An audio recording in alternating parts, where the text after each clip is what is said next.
วัสดีครับยินดีต้อนรับเข้าสู่ช่อง ATS Channel นะครับกับพบกันอีกครั้งกับการ reaction นะผมวันนี้อยู่กับพี่แฮมนะครับกับการ reaction นะครับผม pilot ของซีรีส์เรื่องใหม่นะครับผมที่กำลังจะมาของค่ายดูมันดีหรือมันดีเวิร์กนั่นเองนะฮะตอนนี้ก็คือ2 อาทิตย์ที่แล้วเราได้ดูไพลอตไปแล้วตัวหนึ่งคือกี่หมื่นฟ้านะครับผมที่แสดงโดยโทมัสกับก้องก็เป็นนักแสดงใหม่ที่อยู่ในค่ายดูมันดีนะครับผมเจนที่3ซึ่งเจนที่3เนี่ยก็จะมีอีกคู่หนึ่งที่โดดเด่นขึ้นมาแล้วก็ถูกวางไว้เป็นคู่กันอยู่แล้วนะครับนั่นคือตัวเก่งกับน้ำปิงซึ่งก็มีผลงานร่วมกันที่เขาปล่อยโปสเตอร์มาแล้วประมาณสักต้นสัปดาห์ปลายสัปดาห์ที่แล้วนั่นคือเข็มจิราต้องรอดนะครับผมแล้วในวันนี้ก็มีไพลอตเทรลเลอร์ออกมาแล้วนั่นคือเรื่องนี้นี่เองกับเข็มจิราต้องรอดเข็มจิราต้องรอดเนี่ยเป็นชื่อมันดูเหมือนแบบมันจะมีความไทยๆอะไรอย่างนี้ถูกไหมคำว่าต้องรอดคืออะไรก็คือจริงๆแล้วเข็มจิราต้องรอดเนี่ยไม่ได้อ่านนิยายนะครับผมแต่รู้ตัวซินโนซิปที่เป็นเนื้อเรื่องคร่าวๆเนี่ยว่าเกี่ยวกับเรื่องของมีผีมาเกี่ยวข้องคือคนที่ชื่อเข็มจิราเนี่ยคือตัวเขาจริงๆเขาเกิดเป็นผู้ชายซึ่งในตระกูลเนี่ยเขาจะถูกสาปไปว่าเหมือนกับผู้ชายที่เกิดในตระกูลเนี่ยจะไม่สามารถอายุเกิน21ได้เลยจะต้องแบบตายกันทุกคนอะไรเงี้ยซึ่งแม่เขาก็เลยตั้งชื่อแก้เคล็ดเขาไว้จากชื่อเข็มก็เปลี่ยนเป็นเข็มจิรานะครับซึ่งเข็มจิราเนี่ยความหมายของ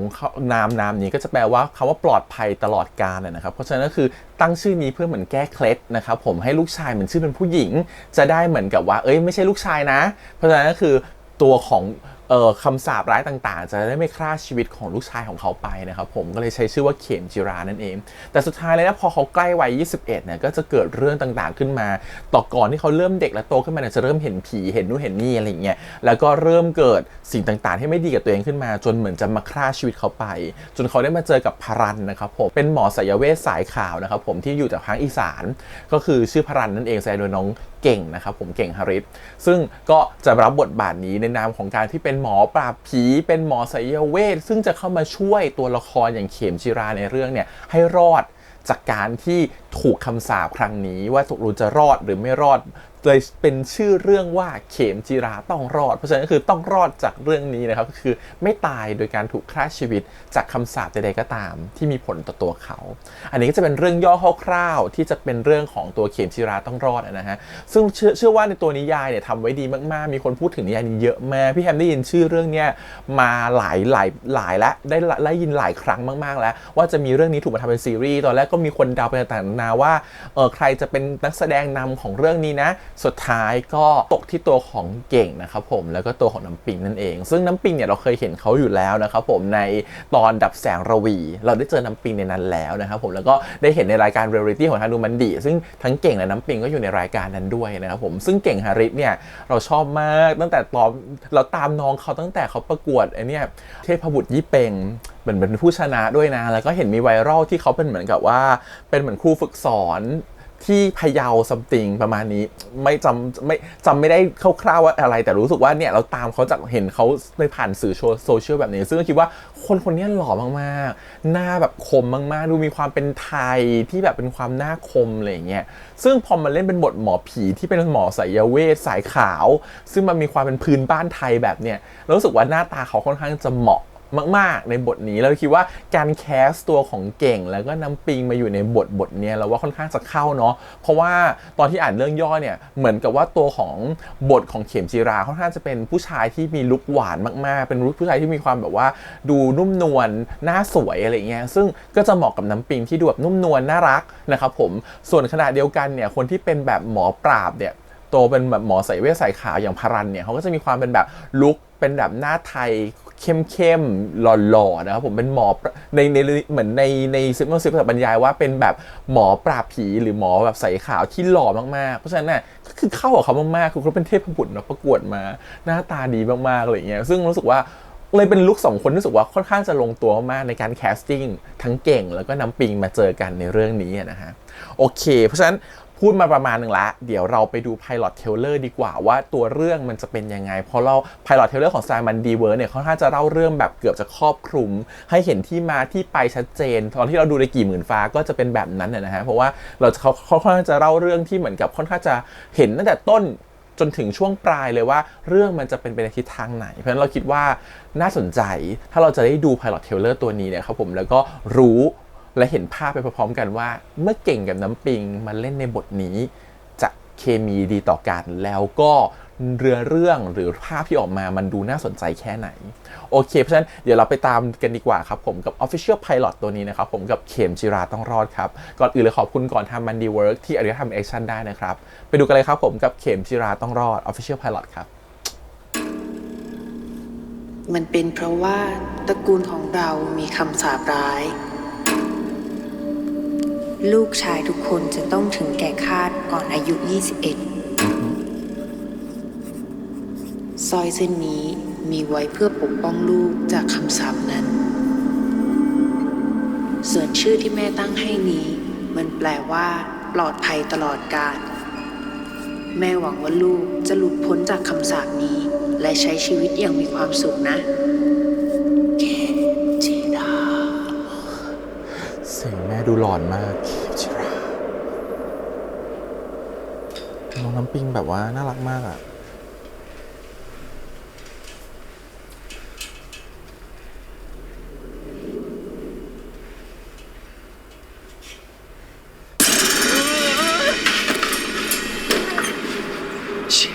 ไอ้เข็มเปิดมาให้รู้เลยว่าหนังผี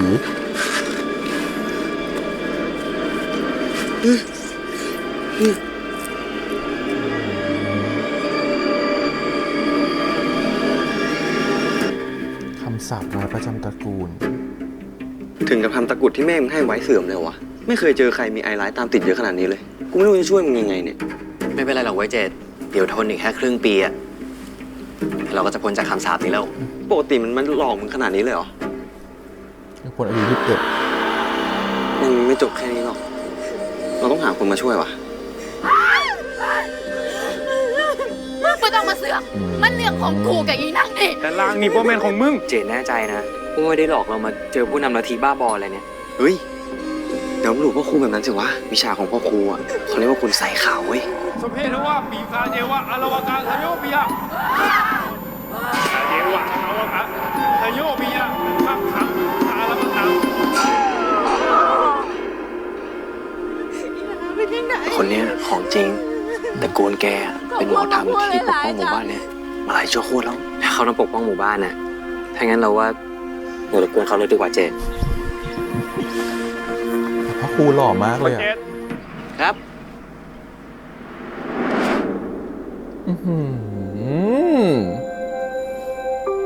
ไม่เหมาะกับรูปประคำที่ห้อยอยู่ที่คอเลยหล่อเกิน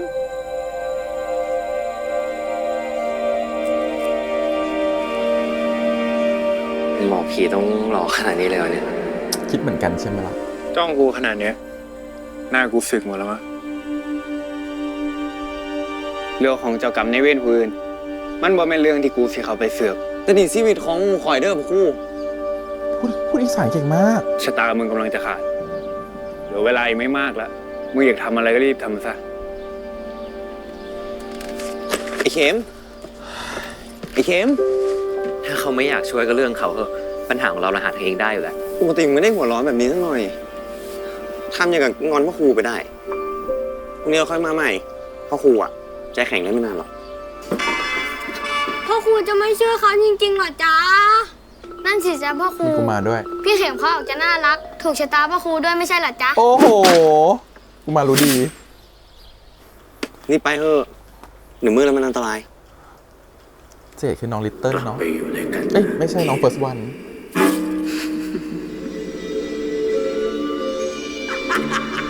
เข็มเป็นไรปะวะ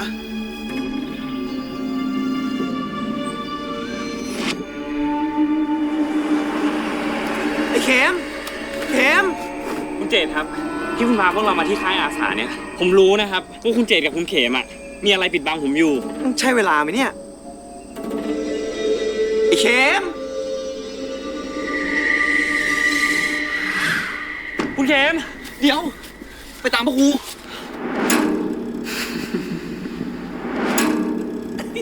ใครอ่ะ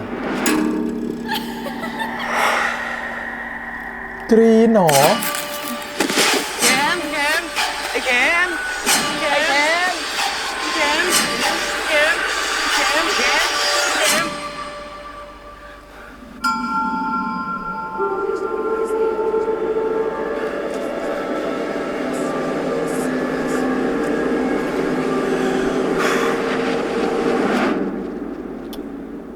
เข็มคุณเข็ม โดนบังตา ไอ้เข็มคุณเข็มคุณเข็ม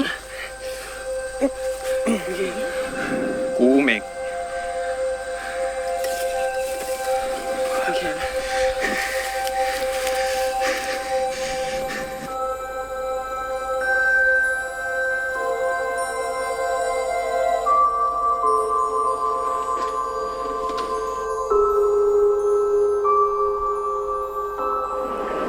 เป่ามุนเป่ากระหม่อม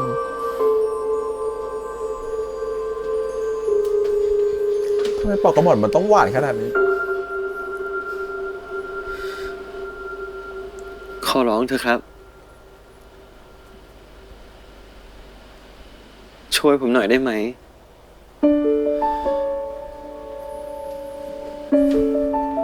เงาจริงเหรอวะไอ้เข็ม ตัดสินใจแล้ว เราจะอยู่ที่นี่ต่อจนกว่าพ่อครูจะยอมใจอ่อน พ่อครูเป็นคนพูดเองนี่ว่า ถ้าอยากทำอะไรก็ให้รีบทำเราว่าเราอยากอยู่กับพ่อครูไปก่อนนะ ตกหลุมรักพ่อครูปะเนี่ย เราก็ไม่รู้ทำไมเหมือนกันนะแต่พอเห็นหน้าเขาแล้วมันรู้สึกแปลกๆเหมือนไม่ค่อยเป็นตัวเองเลยอะ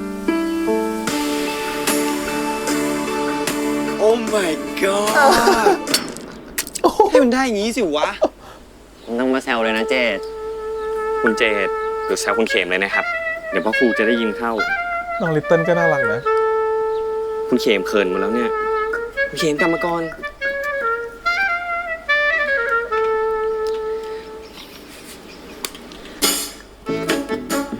ความรักมันห้ามกันไม่ได้ ผมเข้าใจครับ มึงใส่แว่นก่อน จริงๆ ผมก็พอจะดูออกอยู่ ไม่ได้ตาบอดเหมือนใครบางคน คุณเข็มไม่ต้องเป็นห่วงนะครับ เรื่องที่คุณเข็มชอบพ่อครูอ่ะ ผมจะเก็บไว้เป็นความลับอย่างแน่นอน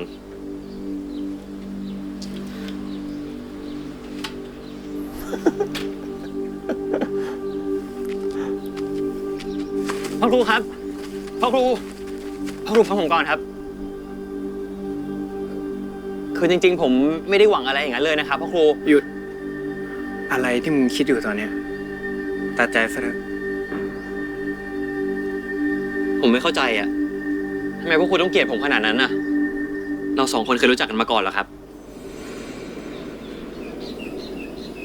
ถ้ามึงจะอยู่ที่นี่ก็อยู่ไป แต่มึงอย่ามาบังคับฝืนใจกู เข้าใจแล้วครับ งั้นหลังจากนี้พ่อครูก็อย่ามาใช้มึงกูกับผม เพราะเราไม่ได้สนิทกันขนาดนั้น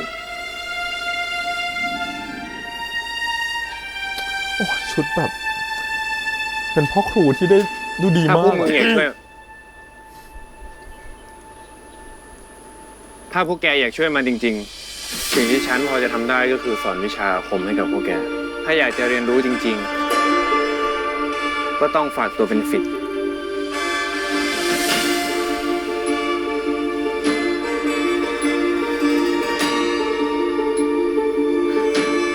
ไม่ต้อง ทำไมอะครับ การจะถวายตัวเป็นศิษย์ใครนั้น ต้องกล่าวคำสาบานยกผู้นั้นให้เป็นอาจารย์ ไม่ล่วงเกิน หรือมีเจตนาไม่บริสุทธิ์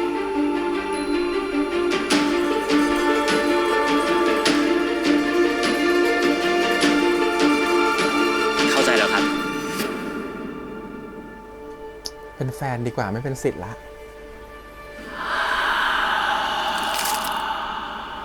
ท่านี้อย่าหวังว่ามึงจะรอด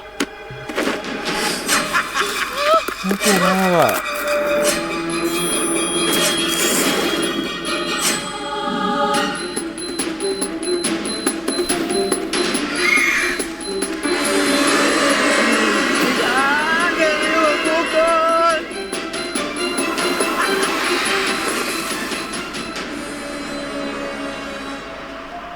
มึงอย่ามาเสือกเพราะไม่ว่ายังไง กูจะไม่ยอมด่ามือจากมันเด็ดขาด ไม่ใช่ผีธรรมดาแล้วแบบนี้ ผมเหนื่อยแล้วอ่ะ ผมไม่อยากอยู่ต่อไปอีกแล้วอ่ะ ตอนนี้ยังคงบอกอะไรไม่ได้มาก นอกจากขอให้เชื่อใจกัน ฉันจะทำทุกทางใ ให้เราได้กลับมาอยู่ด้วยกันอีกครับ ตายมีเลิฟซีนให้สักแย่มานิดนึงเข็มจิรา พ่อครูจะรับของหวานต่อเลยไหมครับ ผมทำกล้วยบวชชีไว้ให้ ฉันอยากกินของหวานอย่างอื่นมากกว่า ไม่ต้องเป็นศิษย์เป็นแฟน บอกให้เรียกว่าอะไร พี่เดี๋ยวใครมาเห็นเข้ามันจะไม่ดีนะครับ พูดอะไรของคุณครับคุณเจตคิดไปเองหรือเปล่า กูไม่ได้คิดไปเองเว้ย ดูยังไงอ่ะพ่อกูต้องมีใจให้เข็ม เป็นไปไม่ได้ครับ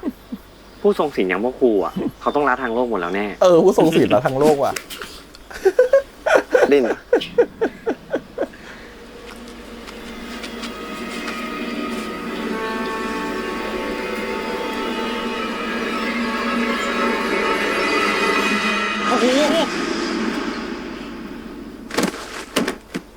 พี่แค่สลบแป๊บเดียว ไม่เป็นไรหรอก เอ็นดู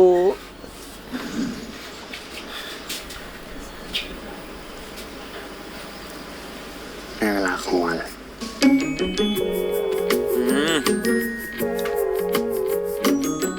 เวลาของหวานแล้วก็ต่อด้วยเวลาน้ำชาอะไรแบบนี้นะฮะ กินไปเรื่อยๆทั้งวัน เราว่าน่ารักนะ มันมีความน่ารักในความน่ากลัวปนๆกันไปนะครับผม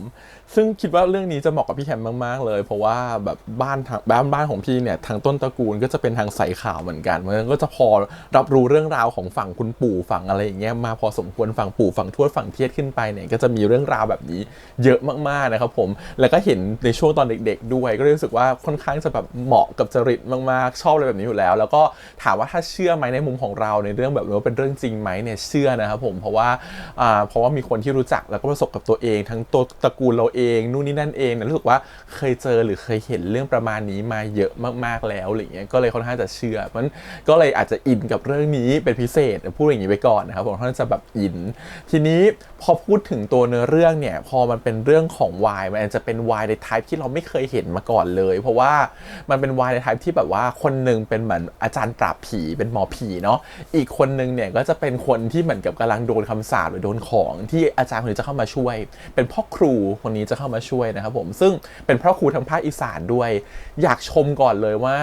อยากชมนักแสดงก่อนแล้วกันนะครับผมเดี๋ยวค่อยพูดถึงเนื้อเรื่องกันว่า2คนน่ะรู้สึกว่าเป็นการดู Pilot Trailer ประมาณ12นาทีที่รู้สึกว่า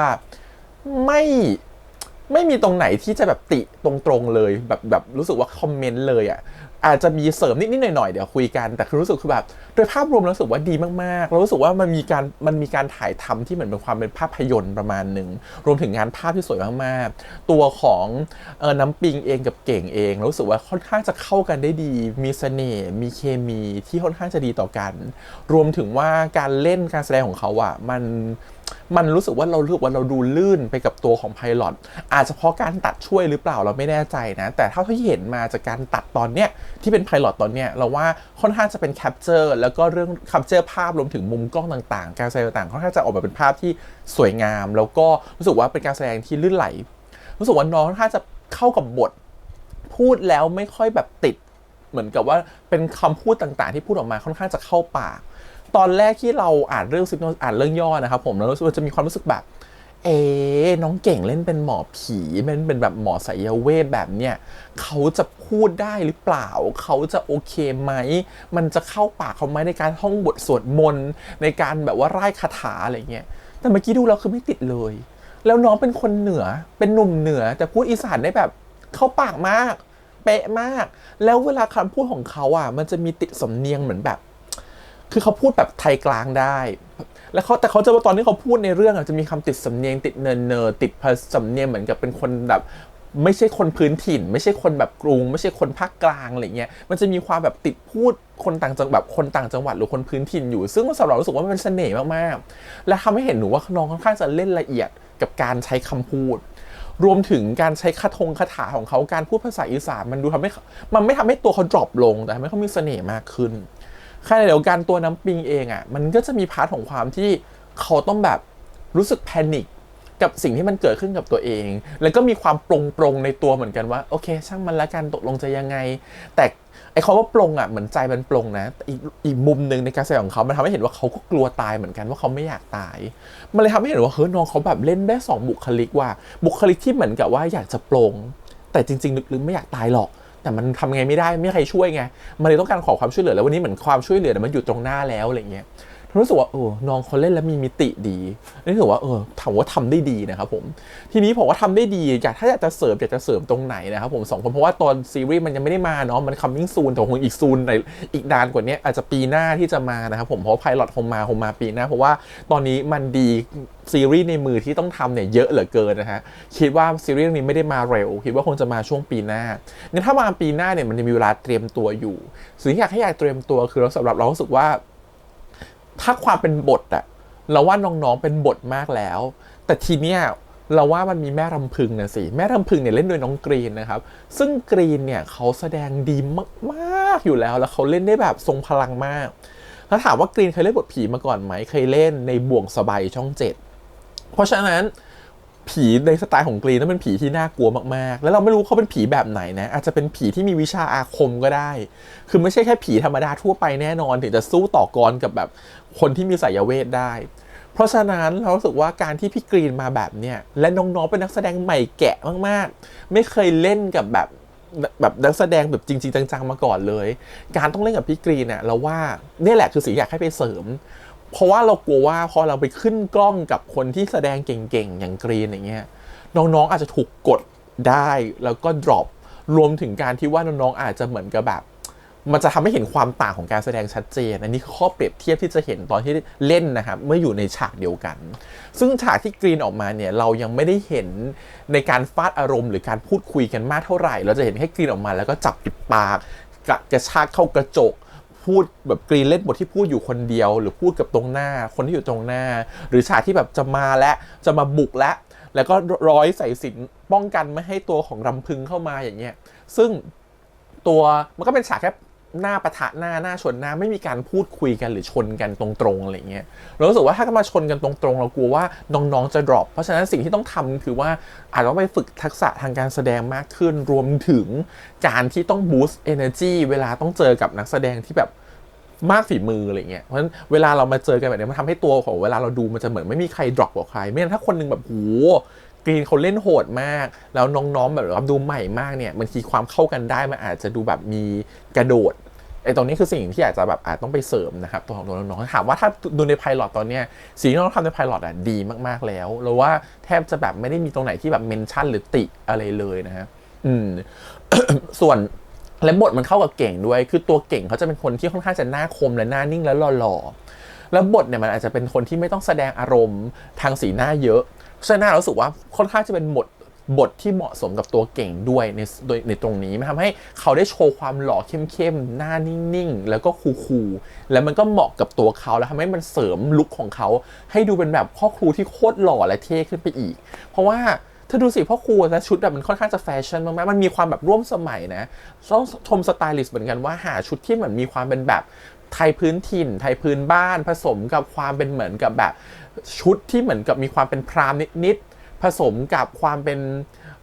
แฟชั่นหน่อยๆมันทำให้ออกมาแล้วเป็นชุดที่มันก็ดูเป็นผู้มีวิชาว่ะดูเป็นคนมีอาคมแต่ก็ดูไม่เชยจนเกินไปมันดูทันสมัยมากๆแล้วมันก็ดูเป็นแบบแฟชั่นนิสต้าขึ้นมานิดนึงซึ่งเราว่ามันเหมาะกับลุคของเขามากๆมันเลยกลายเป็นพ่อครูที่ดูเท่ดูแฟชั่น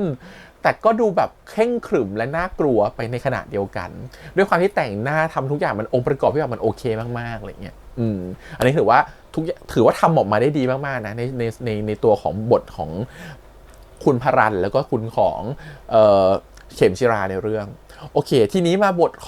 รองบางคู่รองของเราเนี่ยจะเป็น first one กับ little เนาะ little กับ first one คู่นี้เนี่ยก็ตอนแรกคิดว่าจะเป็นยังไงแต่พอเล่นน่ะ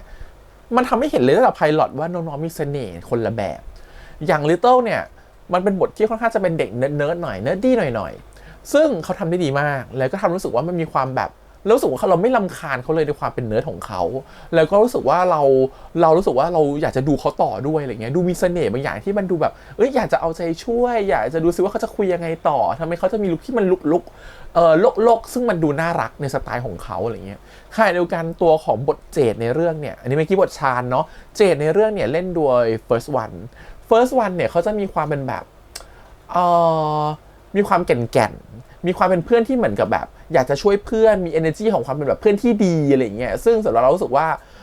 มันเหมาะกับเขาแล้วมันดูในเวลาเขาเข้ากับน้ำปิงอ่ะมันเป็นอะไรที่เหมือนกับลงตัวดูเป็นเพื่อนที่มาด้วยกันดูเป็นเพื่อนที่ไม่ได้โดดมากจนเกินไปแต่ก็เป็นเพื่อนที่ค่อนข้างจะห้าวกว่ากล้าแก่นกว่าอะไรเงี้ยซึ่งแล้วมันก็อาจจะเพราะทรงผมด้วยมั้งหลายๆอย่างมันทำให้รู้สึกองค์ประกอบแล้วดีแล้วบทแล้วน้องพูดออกมามันไม่แข็งไม่กระด้างเลยมันลื่นเข้าปากมากๆแล้วบทเวลาเขาเล่นแบบอุ๊ยผมกลัวพ่อครูมากเลยนะเดี๋ยวฉันจะเธอมาหาพ่อครูนะคนนี้ของจริงคือแบบแต่ละคำที่เขาพูดออกมามันไม่ใช่คำพูดปกติที่คนเราใช้ normal กันอยู่แล้วในทุกๆวันแต่มันเข้าปากเขามากๆแล้วก็ดูแบบไม่ประดักประเดิดอย่างเช่นฉากตอนที่เหมือนกับตัวของเข็มจิราโดนดึงเข้าไปในป่าอย่างเงี้ยแล้วเขาต้องเล่นบทกัน2คนระหว่างตัวชาญกับตัวเจดเนาะก็ซึ่งเขาก็เข้ากันได้ดีในจังหวะโบ๊ะบะที่เหมือนชาญก็จะมาขวางทางแล้วตัวของเจดก็ทำจะไปช่วยตัวของเข็มจิราอะไรเงี้ยซึ่งเขาก็เล่นกัน2คนรับส่งกันได้ดีมากๆรวมถึงการที่รับมุกกันตอนที่เหมือนกับตามหาพ่อครู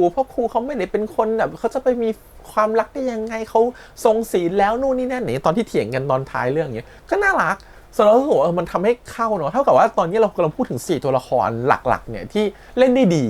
เราก็รู้สึกว่าเข้ากันมากๆอะไรเงี้ยเพราะฉะนั้นสำหรับเรารู้สึกว่าตัวนักแสดงผ่านแล้วก็เป็นการแคสที่เรารู้สึกว่าตรงสำหรับเราเห็นภาพหน้าปกของตัวนิยายมารู้สึกว่าการได้ดูแคสเนี่ยรู้สึกว่าพอใจแล้วตัวของเวลา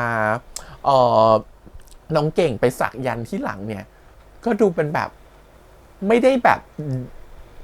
เขาเรียกนะมันไม่ดูแบบฉีกไปจากตัวเขาอ่ะมันดูมีความเป็นตัวเขาอยู่มีความเป็นเหมือนกับคนที่เล่นไสยเวทที่ค่อนข้างจะเท่ๆหล่อๆอะไรเงี้ยแล้วก็แบบอาจจะมีการสักเต็มตัวแต่ดูไม่ได้น่าเกลียดเลยมันดูเข้ากับเขาด้วยซ้ำในบางมุมอะไรเงี้ยสำหรับเรารู้สึกว่าถือว่าเลือกและแคสออกมาได้ดีมากแล้วงั้นสำหรับเรา4คนนี้เราพอใจมากในการที่จะเล่นบท4ตัวละครนี่เนาะเราไม่แน่ใจว่าคนที่อ่านนิยายมาพอใจกับแคสนี้หรือเปล่านะแต่สำหรับเรารู้สึกว่าเราไม่ได้อ่านนิยายมาแต่เห็นจากหน้าปกนิยายเฉยๆเนี่ยดูแคสนี้แล้วพอใจแล้วตัวของเก่งเองก็เหมาะกับการที่จะเป็นแบบหนุ่มไทยที่หน้าตาดีคมเข้มเป็นพ่อครูที่อยู่ในต่างจังหวัดอะไรเงี้ยเราว่ามันเหมาะกับเขาตัวเขาเองก็เป็นคนแบบพะเยาไหมหรือคนทางเหนืออยู่แล้วอะไรเงี้ยซึ่งสำหรับรู้สึกว่ามันใช่กับเขามากๆมันเป็นตัวเขามากๆอะไรเงี้ยโอเคอันนี้พูดถึงนักแสดงชมไปหมดแล้วนะครับผมดีมากๆสิ่งที่พอพูดถึงไพลอตเนี่ยถามว่าถ่ายทำดีไหมเรารู้สึกว่าเราเชื่อมั่นในงานภาพของทางดูมันดีอยู่แล้วแต่ถามว่าตัดต่อโอเคไหมแล้วว่าไม่คมบางจังหวะอาจจะไม่คมไปนิดนึงแต่ถ้าโดยรวมแล้วรู้สึกว่าเราพอใจนะเราชอบรู้สึกว่ามันเป็นการเล่าเรื่องที่ไม่ได้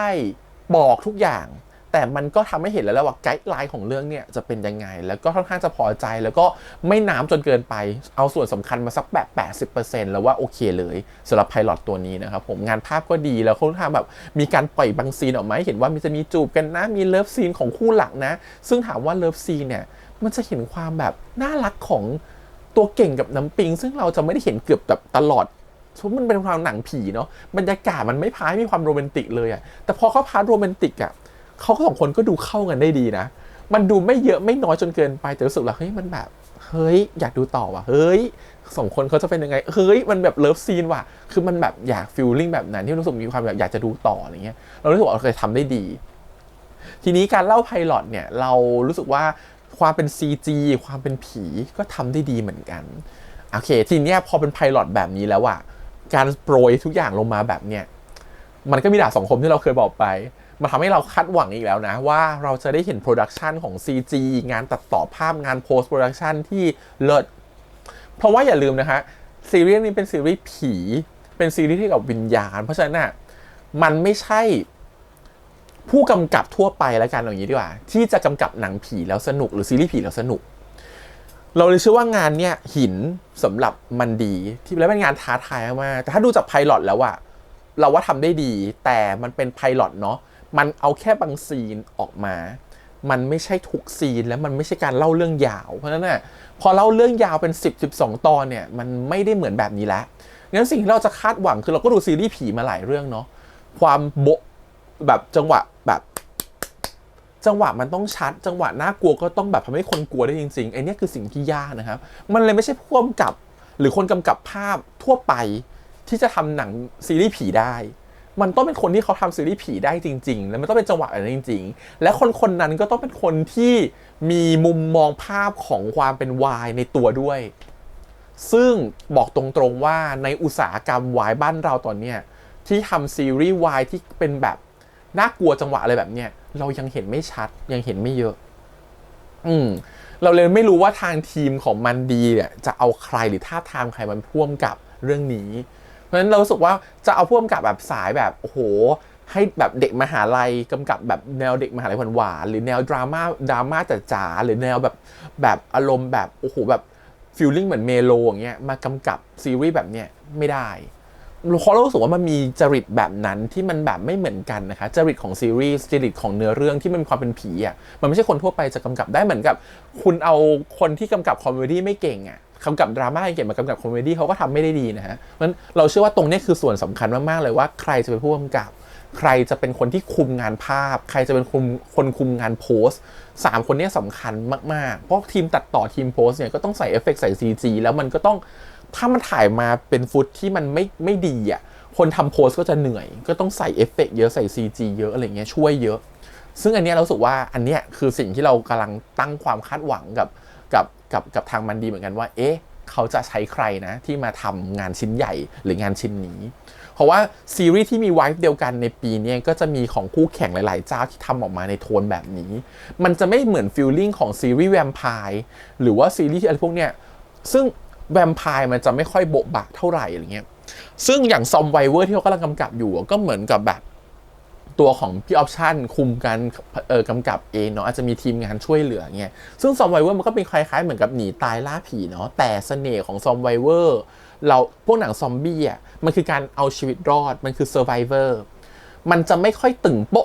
ะเป็นจังหวะแบบผีสะดุ้งอ่ะเหมือนกับพวกซีรีส์ผีจริงๆอะไรเงี้ยรวมถึงจังหวะของความเป็นผีการแต่งเอฟเฟกต์ความน่ากลัวมันจะมีถ้าใครดูละครไทยที่เป็นผีเยอะๆอ่ะจะเข้าใจว่าคนที่จะกำกับซีรีส์ผีได้มันจะต้องมีความเป็นแบบดราม่าผสมกับเล่าเรื่องของการที่แบบตัดไปตัดมาสลับอะเก่งๆเพราะฉะนั้นเรารู้สึกว่าอันนี้คือสิ่งสำคัญนะฮะอันนี้คือสิ่งที่เรารู้สึกว่าเรารอว่าตกลงจะเป็นใครในการที่จะกำกับเรื่องนี้มันไม่ใช่ทุกคนที่จะทำได้ดีในไทป์แบบนี้โอเคทีนี้สิ่งที่เราคิดอีกก็คือว่าพอมันเป็นเรื่องของไสยเวทใส่ขาวเราไม่แน่ใจนิยายบรรยายไว้แค่ไหนมันเนื้อเรื่องของการให้น้ำหนักของการอธิบายทางคุณใส่มันเบาหรือมันหนักมันจะไปถึงขั้นแบบพวกขุนพันธ์เลยไหมหรือว่าพูดแบบละเอียดเกี่ยวกับการใช้วิชาต่างๆอะไรเงี้ยหรือการวางของในพิธีแต่รู้สึกมันก็จะมีความเป็นคอมเมดี้หรือรอมคอมเล็กๆนะเข้าไปในตัวของบทฉะนั้นเราคิดว่าเขาอาจจะใส่ความเป็นแค่พ่อครูหรือหมอผีหรือหมอคุณใส่เข้าไปโดยที่ไม่ได้ใส่รายละเอียดแบบต้องให้คนรู้สึกว่าโหมันแบบจริงจังหรือเปล่าขนาดนั้นแต่ด้วยโหมดหรือไวฟ์ของเรื่องมันมีความจริงจังเราก็เลยไม่แน่ใจว่าจริงๆแล้วตัวนิยายมันจริงจังแค่ไหนนะแต่ถ้ามันจริงจังเราว่าอย่างน้อยๆมันควรต้องใส่มันมีความเป็นซอฟต์พาวเวอร์อยู่ที่จะพูดอย่างนี้เพราะมันเป็นซอฟต์พาวเวอร์ตรงที่ว่ามันจะมีความเป็นไทยพื้นถิ่นออกไปกับซีรีส์วายซึ่งซีรีส์วายตอนที่ผ่านมาทั้งหมดตอนนี้ที่เราดูในตลาดที่เป็นซีรีส์เด่นๆแล้วกันนะเรายังไม่เห็นไวฟ์แบบนี้แล้วเชื่อพองานของมันดีออกไปเนี่ยมันจะมีคนดูเยอะมากๆเพราะทางมันดีก็เป็นบริษัทหนึ่งที่มีคนคาดหวังแล้วก็มีคนรอชมผลงานของมันดีเยอะมากๆเพราะฉะนั้นพอเราผลงานออกไปมันจะเป็นซอฟต์พาวเวอร์อยู่แล้วแน่นอนแล้วคนจะต้องมาเดินมาถามพี่แฮมหรือว่าพี่แฮมก็จะมีคนที่เป็นแฟนคลับต่างชาติที่รู้จักกันเยอะอย่างเคยรีแอคซีรีส์เรื่องนี้ที่จะมีความเป็นแบบตำนาน สัตว์วิเศษในบ้านเราอย่างพญาครุฑพญานาคอะไรเงี้ยซึ่งก็จะมีคนหรือต่างชาติไม่เข้าใจว่าพญาครุฑคืออะไรพญานาคคืออะไรซึ่งก็ต้องอธิบายแฟนๆเหมือนกันว่าประมาณไหนอันนี้ก็จะมีความคล้ายๆกันคือไสยเวทคุณไสยมันคืออะไรมันต้องมีอะไรมันต้องมีธรรมเนียมปฏิบัติมันมีจารีตประเพณีหรืออะไรแบบนี้หรือเปล่าที่มันเป็นแบบประเพณีของพื้นบ้านพื้นเมืองนั้นๆอะไรเงี้ยซึ่งมันก็จะไม่เหมือนกันนะครับผมแต่ส่วนใหญ่มันจะมีกรอบบางอย่างที่ค่อนข้างจะเหมือนกันในไสยเวทหรือไสยขาวไทยในเช่นแบบว่าคนที่เป็นคุณครูหรือครูเวทพวกเนี้ยเขาจะแบบมีศักดิ์ใช่ไหมศักดิ์เนี่ยเขาก็ต้องห้ามเยอะต้องถือศีลจะต้องเหมือนกับว่าไม่ลอดใต้ที่แบบราวตากผ้าไม่ให้โดนประจำเดือนของผู้หญิงหรือฤดูของผู้หญิงไม่กินผลไม้ที่มีเพศอย่างพวกผลไม้ที่เป็นพวกผักบวบน้ำเต้าอะไรเงี้ยที่มีผลไม้ที่คล้ายๆกับรูปร่างของเต้านมผู้หญิงหรือไม่กินแบบผลไม้ที่เป็นพวกบวบที่เป็นผลไม้ลื่นๆมียางมันเหมือนเขาจะเชื่อว่ามันจะเป็นการถอนของออกซึ่งถามว่าพี่แฮมเชื่อไหมเชื่อเพราะว่าพี่แฮมเคยเห็นกับตาตอนที่ปู่ถอนของมาแล้วนะครับผมก็เลยรู้ว่ามันกินน้ำเต้าหรืออะไรแบบเนี้ยแล้วมันจะกินพอกินเข้าไปต้มกินปุ๊บมันจะมีผลทันทีอะไรเงี้ยก็เลยรู้ว่าคนเล่นใส่ขาวเงี้ยมันจะมีเรื่องคือมันจะมีเงื่อนไขหรือคอนดิชันอะไรแบบนี้อยู่แต่มันไม่ได้มีเงื่อนไขเรื่องความรักนะว่าจะรักกับเพศไหนอะไรเงี้ยแล้วรู้สึกว่าเขาอาจจะเล่นประเด็นแบบนี้ก็ได้ไหมแต่เราว่ามันก็ไม่ควรไม่น่าเล่นนะแต่จริงๆมันอาจจะเล่นประเด็นที่แบบว่าเขาเลือกที่จะไม่มีความรักดีกว่าแต่ถ้าเขาจะรักเขาอาจจะรักกับผู้ชายได้ง่ายกว่าก็ได้ถ้าครูจะเป็นคนแบบนั้นเพราะจะเห็นตอนกุมารเนี่ยมาเชียร์อัพแล้วว่าไทป์แบบนี้เป็นใครที่พ่อครูชอบนี่อะไรอย่างงี้ใช่ปะซึ่งเรารู้สึกว่าครูไสยเวทส่วนใหญ่เนี่ยบางทีเขาก็จะแบบการที่จะมีภรรยาหรือแต่งงานเนี่ยเขาจะค่อนจะมีเงื่อนไขหรือคอนดิชันเยอะประมาณนึงเลยมีข้อปฏิบัติเยอะมีข้อที่ภรรยาต้องปฏิบัติเยอะพอสมควรแล้วว่าหรือเขาอาจจะเล่นประเด็นที่แบบน่ารักเช่นอารมณ์ว่าถ้าประตูอยู่ฝั่งนี้ฉันจะขอนอนฝั่งติดประตูนะเธอต้องนอนฝั่งข้างในเพราะว่าฉันจะได้คุ้มครองเธอซึ่งตามหลักเนี่ยเขาจะเชื่อว่าถ้าผู้ชายนอนในผู้หญิงนอนนอกเนี่ยแล้วอยู่ใกล้ประตูมากกว่าเนี่ยผู้ชายจะเสื่อมพลังหรือคนที่เล่นไสยเวทเขาจะไม่มีพลังเพราะว่า1คือมันเหมือนกับว่าคนที่มีพลังหรือคนที่เป็นผู้หญิงที่เป็นเพศที่มีพลังเนี่ยอยู่เหมือนกับอยู่ใกล้ประตูมากกว่าแต่ในทางของแบบวิทยาศาสตร์และการหรือทางแบบเหตุผลก็แสดงว่าหากมีโจรหรือใครเข้ามาห้องเนี่ยผู้หญิงปกป้องไม่ได้ผู้ชายอาจจะปกป้องได้ง่ายกว่าอันนี้ก็คือความเชื่อนะครับผมซึ่งถ้าคนเล่นอะไรแบบนี้มันก็จะมีความน่ารักในบทเช่นแบบฉันขออยู่ใกล้ประตูมากกว่าถ้าฉันจะนอนกับเธอเพราะฉันจะได้ปกป้องเธอได้จากภัยร้ายต่างๆหรือผีที่จะเข้ามาหาเธออะไรแบบนี้ซึ่งรู้สึกว่ามันอาจจะเอามาเป็นเล่นได้ไงแต่เราไม่รู้ว่าในนิยายเขาเขียนพวกนี้ไว้หรือเปล่านะแต่รู้สึกว่ามันมีอะไรหลายอย่างที่มันเกี่ยวกับรายละเอียดในความเป็นไสยเวทหรือแบบเงื่อนไขของคนเล่นคุณไสยอยู่แล้วพอมันเป็นแบบนั้นเนี่ยมันทำให้รู้สึกว่าเราเมื่อกี้เราจะคิดว่ามีอะไรบ้างแต่รู้สึกว่ามันมีแบบรายละเอียดเล็กๆน้อยๆพวกนี้ที่มันหยิบออกมาแล้วทำให้เป็นฉากของโรแมนติกได้เช่นอารมณ์ว่าผมรู้นะเพราะครูไม่กินน้ำเต้านี่นะผมจะไม่ทำต้มน้ำเต้าหรอกผมทำสิ่งนี้มาแทนเพราะว่าผมรู้ว่าพ่อครูชอบกินสิ่งนี้หรือกินสิ่งนี้ได้คือแบบมันใส่ความหวานลงไปในบทได้อะครับผมรู้สึกว่ามันน่าจะเล่นอะไรแบบนี้ได้แล้วมันทำให้ตัวของบทมันดูสตรองขึ้นด้วยในการที่ว่าพ่อครูเขาห้ามนั่นห้ามนี่ดีกว่าแล้วคนต่างชาติที่ดูก็จะแบบมันมีอะไรแบบนี้ด้วยหรอเป็นซอฟต์พาวเวอร์หรอมันดูแบบห้ามสิ่งนั้นสิ่งนี้แล้วมันสามารถจะใส่เมนูอาหารไทยใส่ข้อปฏิบัติแบบไทยใส่คำกราบไหว้อย่างเช่นตอนที่แบบถวายขอเป็นศิษย์อย่างเงี้ยโอ้โหมาเป็นใบสีพญานาคอะไรเงี้ยซึ่งสำหรับเรารู้สึกว่าต่างชาติเห็นก็จะแบบว้าวมากแบบเฮ้ยมันมีใบสีแบบนี้ด้วยหรอมันมีแบบนี้ด้วยหรอไม่เคยเห็นเลยมันทำอะไรนะทำไมต้องเป็นใบสีแบบนี้นะทำไมต้องมีการถวายตัวเป็นศิษย์นู่นนี่นั่นอะไรเงี้ยสำหรับเรารู้สึกว่ามันใส่อะไรได้เยอะมากแล้วมันใส่ได้ทั้งเชิงโรแมนติกแล้วก็เชิงแบบจะขายความเป็นไทยลงไปในนั้นด้วยตรงนี้รู้สึกว่าแบบมันเลยกลายเป็นซีรีส์ที่เราคาดหวังมากๆประมาณนึงอะไรเงี้ยแล้วก็เป็นซีรีส์ที่น่าจะคอมเมนต์ได้ตรงไปตรงมาด้วยตอนที่เห็นนะครับผมโอเคพูดมาเยอะมากเลยพี่แฮมไม่คิดว่าพี่แฮมจะพูดเยอะขนาดนี้กับการรีแคปไพลอตตัวนี้นะผมแต่สำหรับเรารู้สึกว่าเราพอใจนะกับการเห็นเรื่องนี้แล้วก็รู้สึกว่าโอเคมากๆเลยรวมถึงแบบตัวเนื้อเรื่องที่เล่าได้ดีในเรื่องของว่ามันมีตะกุดอยู่เข็มจิราก็แปลว่าปลอดภัยตลอดการมีผีเข้ามาเกี่ยวข้องและผีตัวนี้ก็น่าจะร้ายมากๆและเล่นโดยกรีนด้วยก็ดูทรงพลังมากๆเรารู้สึกว่ามีการเล่นคุณใส่เล่นไสยเวทต่างๆแบบโอ้โหเต็มมากๆแบบรู้สึกว่ามันมีเรื่องให้น่าสนใจหรือเรื่องให้เล่นเยอะครับในความรู้สึกของเรานะสำหรับรู้สึกว่าเราเลยแบบอินและดูพอใจกับสิ่งนี้มากๆซึ่งจริงๆถามว่าเรื่องของเล่นคุณใส่อะไรเงี้ยมันไกลตัวคนไทยไหมว่าคนไทยเห็นหนังแบบนี้มาเยอะแล้วหรือซีรีส์แบบนี้มาเยอะแล้วแต่สำหรับเรารู้สึกว่าในพาร์ทของพอเป็นซีรีส์วายเนี่ยยังไม่ค่อยเห็นแล้วสำหรับเรารู้สึกว่าทำออกมาได้ดี ซีรีส์วายที่วายเนี่ยไม่ได้เยอะแล้วปีนี้ก็จะมีวายแบบนี้ประมาณเรื่อง2เรื่องก็มีอีกค่ายนึงทำคล้ายๆกันแบบนี้เหมือนกันก็จะเกี่ยวกับพวกผีเกี่ยวกับการปราบผีอะไรแบบนี้เหมือนกันแต่อันนี้ค่อนข้างจะชัดเจนมากๆหรือว่าเป็นแบบพ่อครูปราบผีเลยมีวิชาอาคมเลยกับคนคนหนึ่งที่โดนคำสาปอะไรเงี้ยมันแบบตรงไปตรงมามากเพราะฉะนั้นเราว่าตัวบทมันมาได้แข็งแรงอยู่แล้วมันน่าจะมีเล่นอะไรได้แบบน่าสนใจอีกเยอะๆเลยอะไรเงี้ยส่วนโปสเตอร์ที่ทำออกมาในการโปรโมทซีรีส์เราต้องชมนะว่าสวยมากเหมือนโปสเตอร์หนังเลยอ่ะเหมือนโปสเตอร์ภาพยนตร์เลยอ่ะนี่ตอนแรกคิดว่า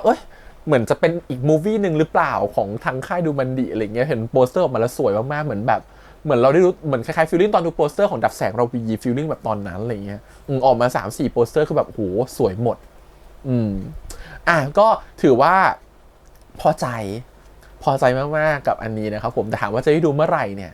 ไม่รู้เลยเพราะว่าเราคิดแทนบันดีเรายังนึกไม่ออกเลยว่าเขาจะทำตอนไหนวะ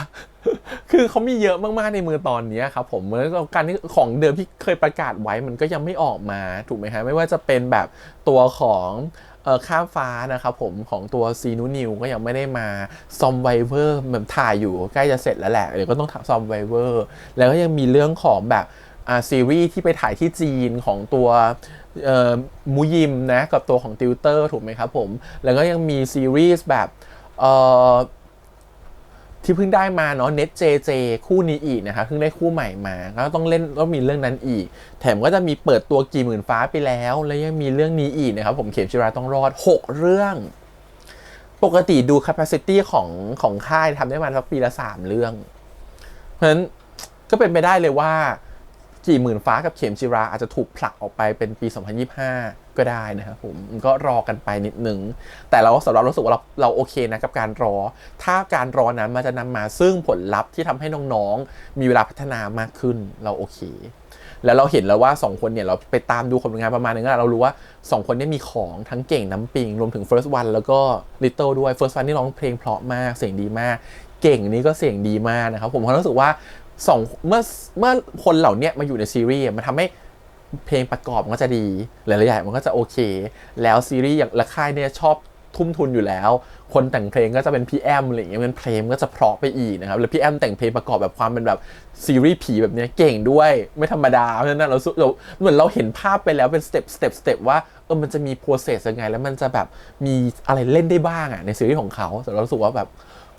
เป็นอีกเรื่องหนึ่งที่แบบคาดหวังเลยอยากจะเห็นมากๆนะโอเคครับก็